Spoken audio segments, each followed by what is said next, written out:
Got it. Not knowing what's going to happen next.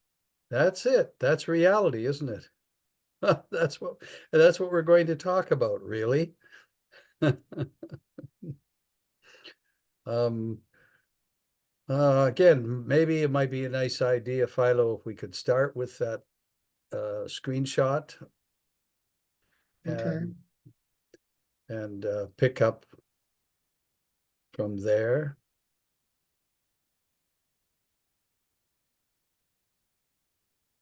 And welcome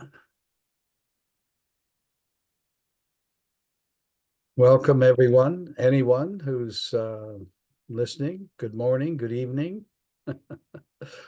Um, this is a charming visual that I've written around on a number of occasions, and every time I see it again, it stirs something deep, and perhaps it'll do that with you. Pardon me. Absent our desires and fears, we see what is and wonder.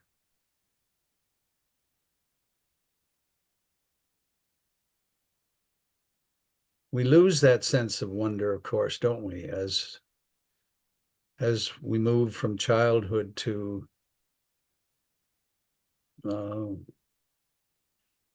just being a young 8-year-olds, 10-year-olds, then teens, then budding adults and adults. Our sense of wonder, which is a connection, a communing with reality that a child has. So if you want to know what reality is, watch a child before their brain and their identity and personality have emerged, arisen, and their social connections are developed, and they have become a somebody who's doing something or going somewhere. Yes, it seems like our sense of the world through that time span that you mentioned seems to shrink. The scale of things, like when we're children, everything is large and vast and to be explored. And then as we get older, it seems to shrink in. And pretty much we're focusing in on our personal life and our personal experiences and what's happening to me, and I've got to go and do that. And everything seems to shrink in. And so we kind of the programming, the conditioning seems to cut off large chunks of reality in order to make it more simple, in order to make it navigable just for the me. And we see that in the world where people have no real idea of what's going on the other side of the world. You can ask them about, what's happening in Europe, and they go, well, where is Europe? I've actually spoken to people that have asked that question. Yeah. Yes. So Yeah. that's kind of an extreme case, but there does seem to be a focus on just one's own personal life and the life of one's friends, and nothing else exists outside of that. And so you have all of these factions that seem to arise out of that as well. Yes. We live in bubbles, mind bubbles, cultural bubbles, tribal bubbles, and all of that is to assuage a certain sense of insecurity. When we're young, we need to, it seems, we need to feel safe, which is absolutely appropriate. It's just what the instinctive center naturally would do. Um, Food, clothing, and shelter. So it has its place and it has its natural need. But then what happens is to further our sense of insecurity, we take on a personal attributes of being a me, James, and a you, Philo. And we function more and more from being, we think, and believing we feel that person. And it compounds. And I can recall being a young boy, 8 right through to, I don't know, 9, 10, maybe even age 12, where I was very aware in a childlike way that I needed to behave and become a somebody, a person. And I would watch my peers, the kids I played with in the school ground, whatever, and my twin brother and my older brother, etc., and take cues from them and do the things that seem to get applause from my friends and not do the things that people did not seemingly support around me. It's a fitting, adjusting, putting on of a almost of a costume of being a person. Most of us don't remember that particular phase. I don't know because I've spoken about it, and a lot of people just don't have any memory of uh, moving into the identification of being a person. It just happens so subtly and maybe even so quickly that we don't even know we've lost our connection to our natural being. I'm going to say that personhood didn't really assert itself in me until sometime during high school when I decided to be one of the class clowns Yes. and disrupt classes and make people like me that way. But it was still kind of it was still a role. I didn't consider that to be who I really was. It was like I knew I was playing this role of Yeah. the class clown. And then later, when I was maybe 18 or 19, I got into fashion and dressing up and wearing. There was this phase in the UK called the New Romantics, sometime in the 80s. And Mhm. people dressed up in these like 17th century or 18th century costumes.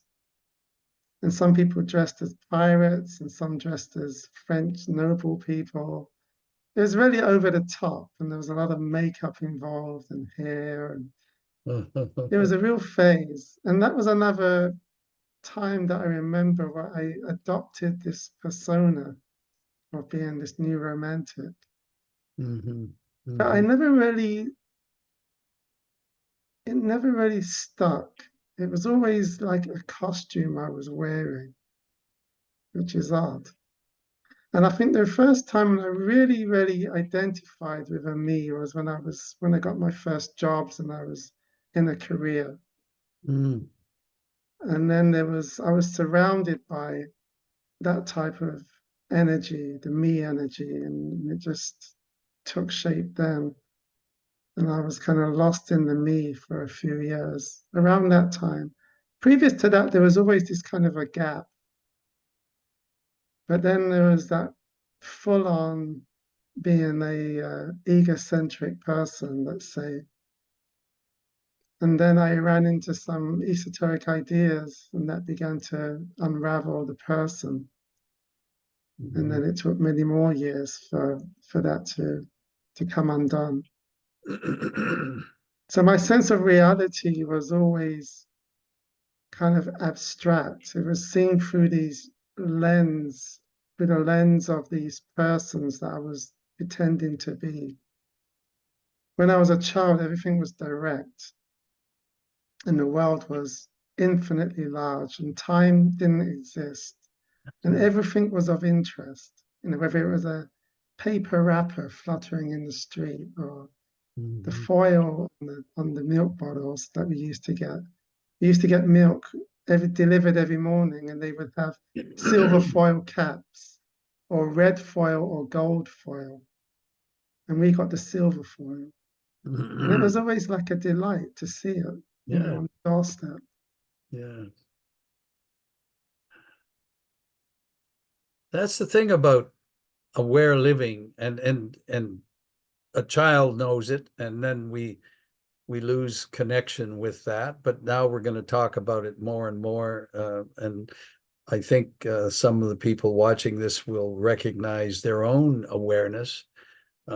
We mentioned that what we want to do here is not so much talk mind to mind as awareness to awareness.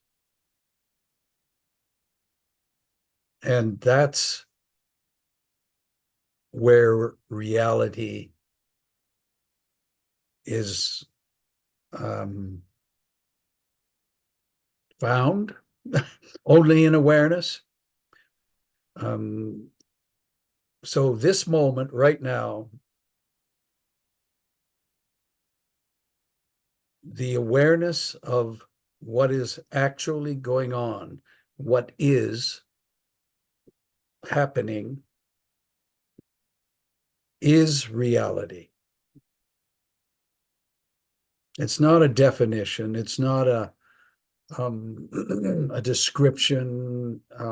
It's not a conceptual knowing. It's not a memory. Um, it's not even the supposed fixtures that are in our room, a couch, a chair, all of that. Not that those things don't belong in a sense to what we're talking about, but reality isn't like a hard knock, knock, touch wood thing, just limited to that. Reality is a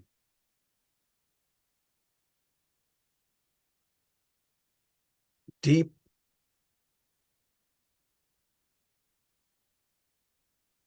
astonishment of being.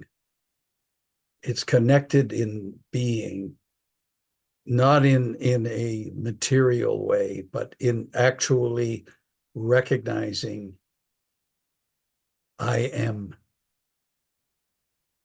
I exist. Not I as a person, but there is this self nature, this beingness Yes, happening, living, right? yes, yes. Ramana, Ramana Maharshi called it the self, and that kind of maybe confuses people at first because he's not talking about the personal self. And I remember when I first ran into the idea of self-remembering, which is the what Gurdjieff called it, Gurdjieff Uspensky. And when I first came across that, I remembered myself, but it was a personal self. And I completely mistook that for the real self. So self-remembering isn't supposed to, it should refer to the real, the one self that Ramana refers to. But the way it's couched, it appears to reinforce this personal self. And by reinforcing the personal self, one is kind of veiled from reality. Reality is impersonal. And so we get this wrong idea, and that can persist for a long, long time.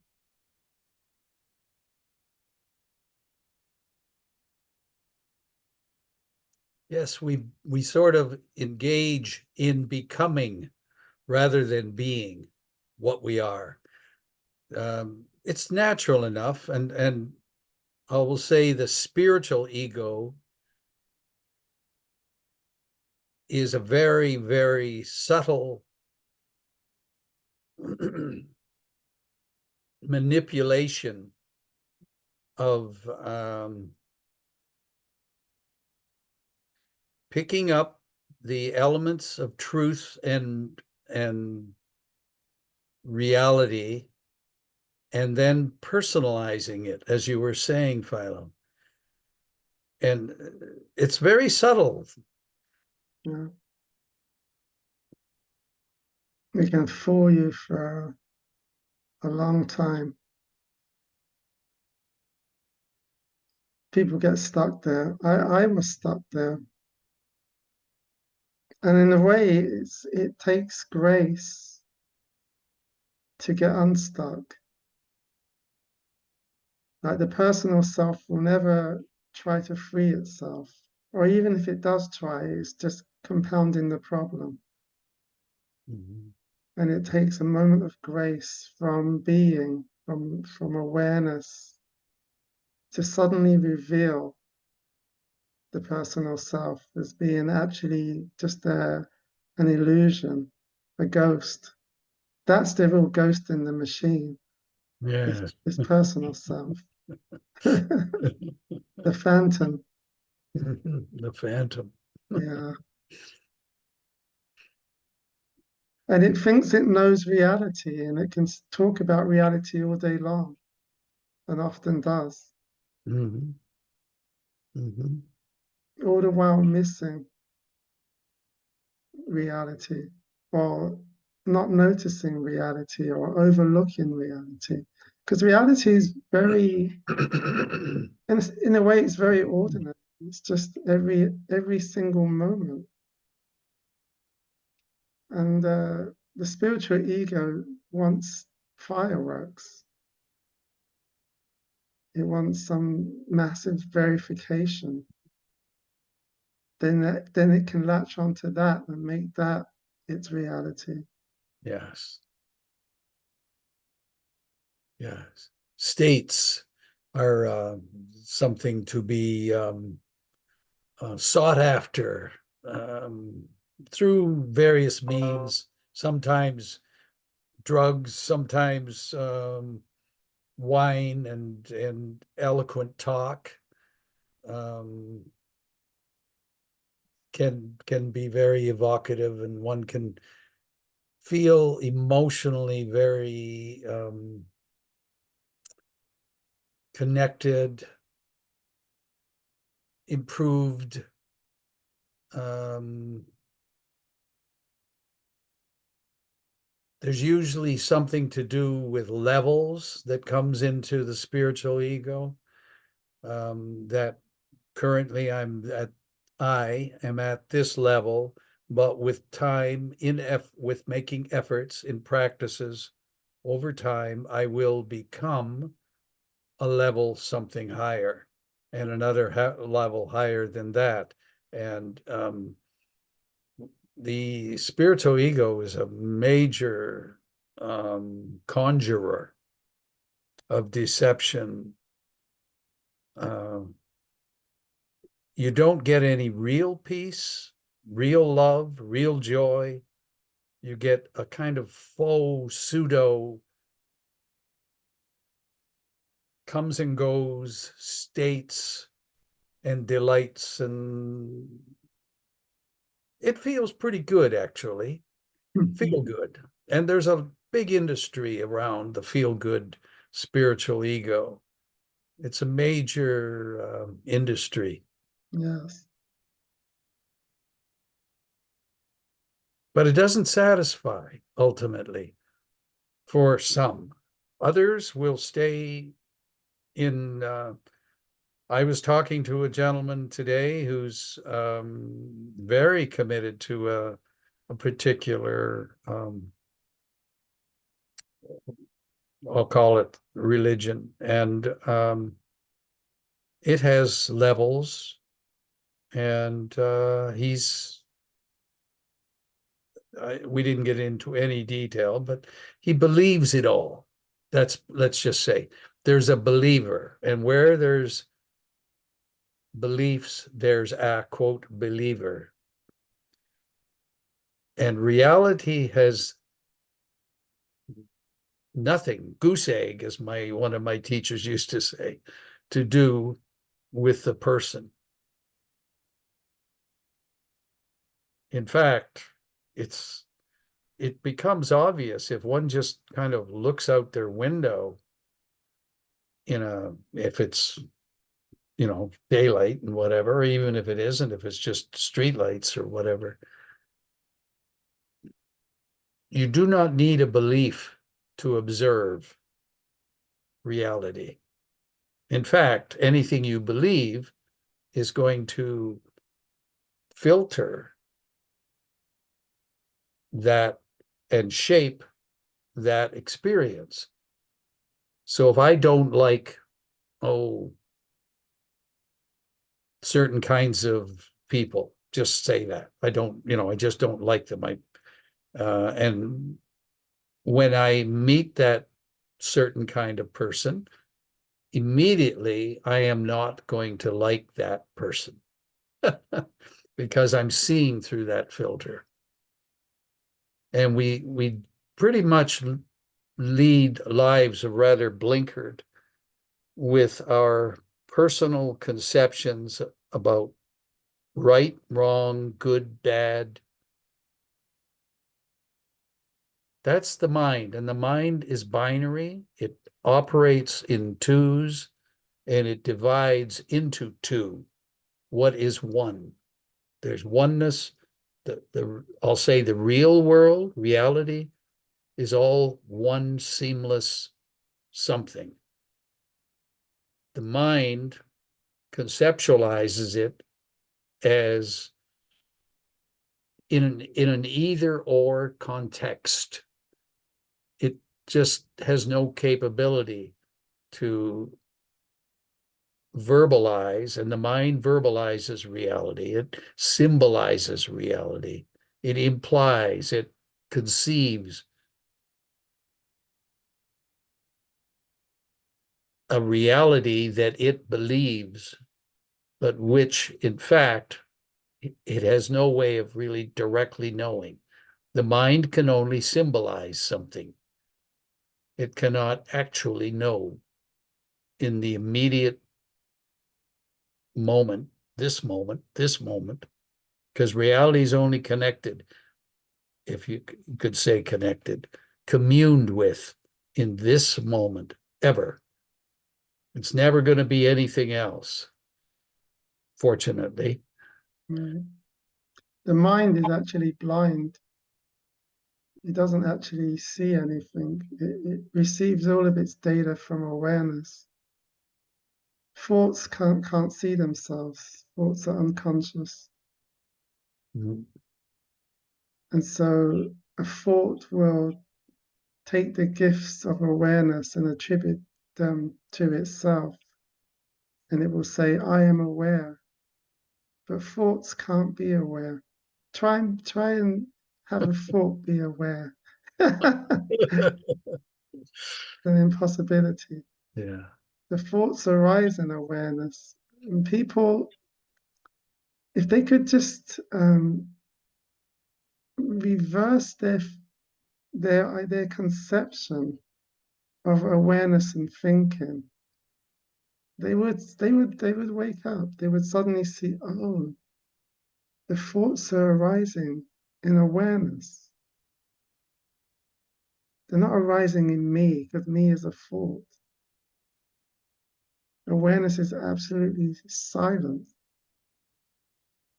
And so all of the noise, the thinking, the thoughts are coming into that silence and then going out, coming in and going out like waves coming up on the shore and then receding. And somehow the thought stream has decided that it is aware, it is awareness, I am aware. And there is the spiritual ego right there.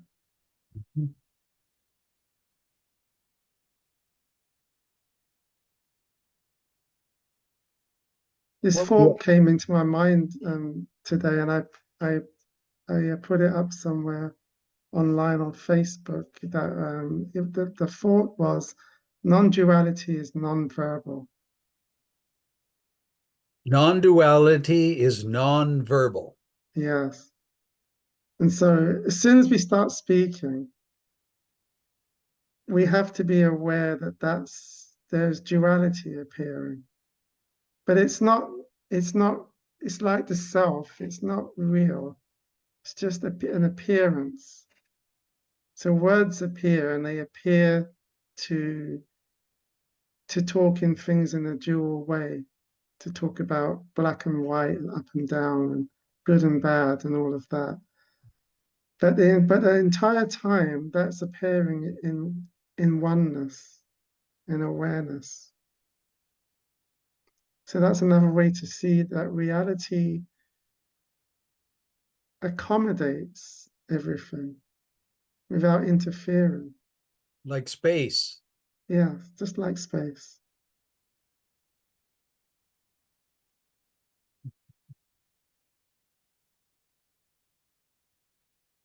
And it's always in a very subtle way, and sometimes not so subtle, changing and inducing of a lot of gratitude, which is another word for wonder. Gratitude is wonder, appreciation, delight, joy, aka bliss.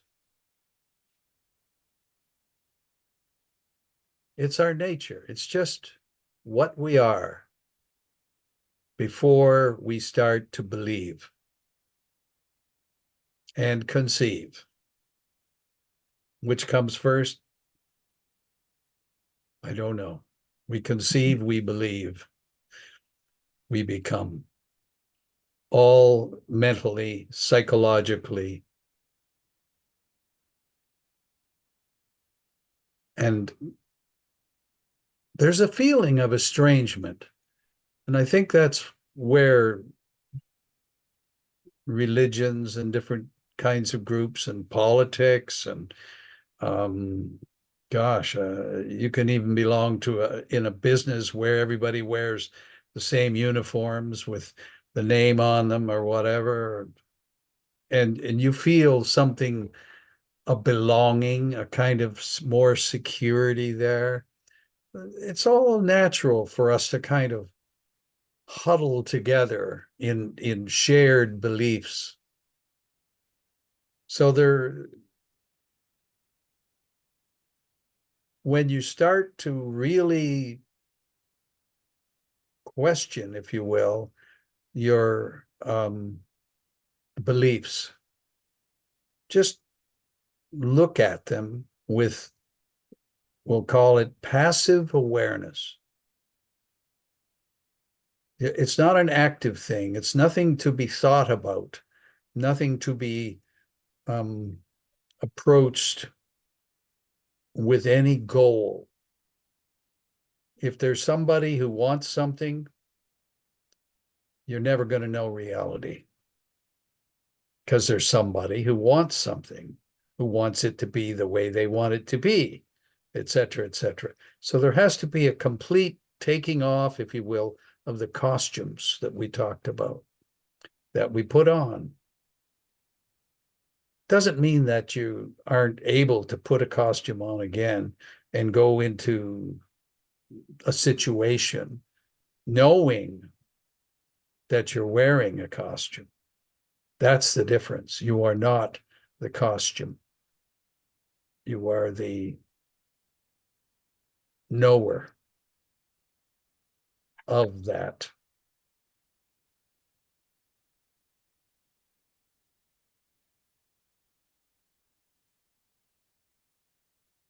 Yes, once that those beliefs do fall away, that's another way of describing how this personal sense of self can fall away. And then the picture changes because one thing that I noticed, I Yes, one thing that was noticed was suddenly the expanse came back, the view of the world came back, the openness to what is reasserted itself. And there was a direct recognition. I know this. And it's almost like there's a remembering of how you were when you were young and the world was still something to be explored with wonder, and the way that young boy in the picture is looking at the manta ray, and just he doesn't have enough sense of self to be afraid yet. He's not afraid. He's just got his hands up. I'm looking at the image. Let me put the image back on. yes, please. That's lovely.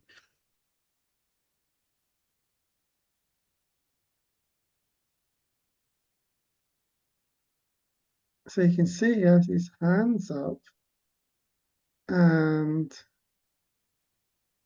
he's just in awe. He's not afraid. He's open. He's in communion with that. They're together. They're one, and they don't even know what they are. They just No. they just know that they're being and they're together. And that's how it can be with the world, with everything. It can be like that. If we can get the me person, the filter out of the way, Mhm. then we can experience samsara becomes nirvana just in that moment.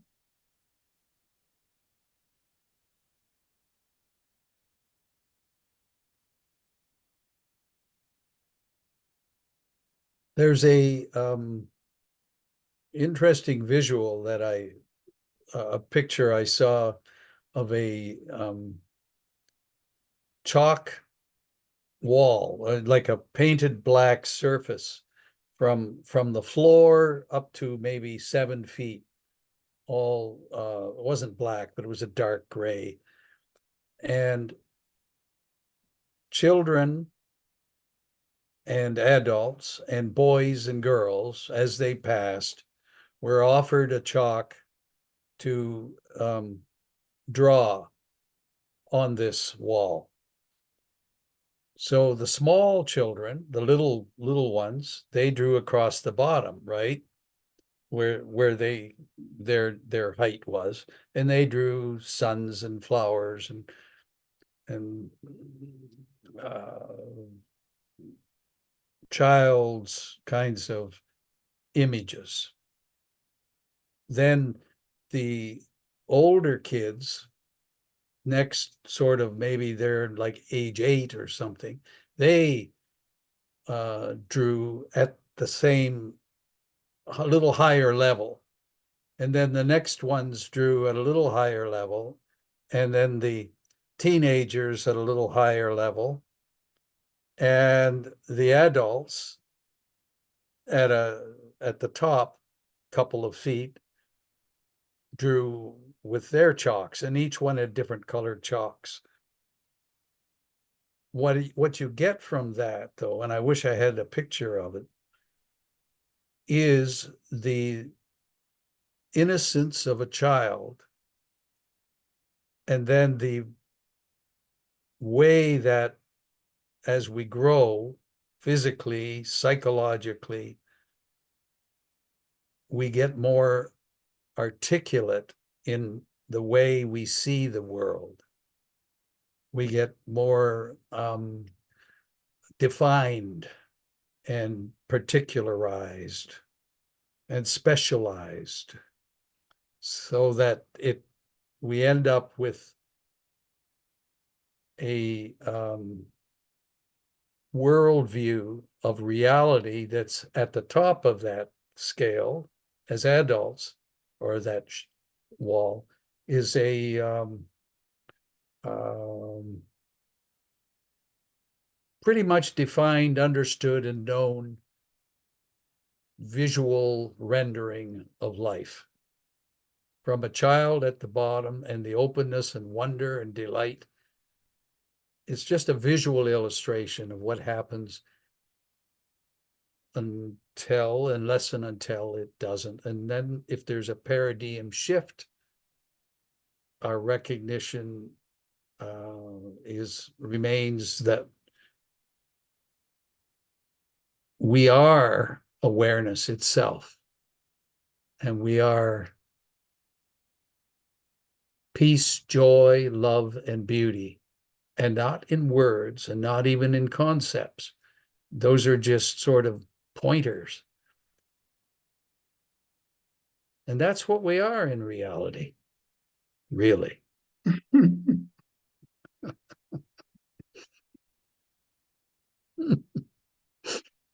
Thank you, James. Thank you, Philo.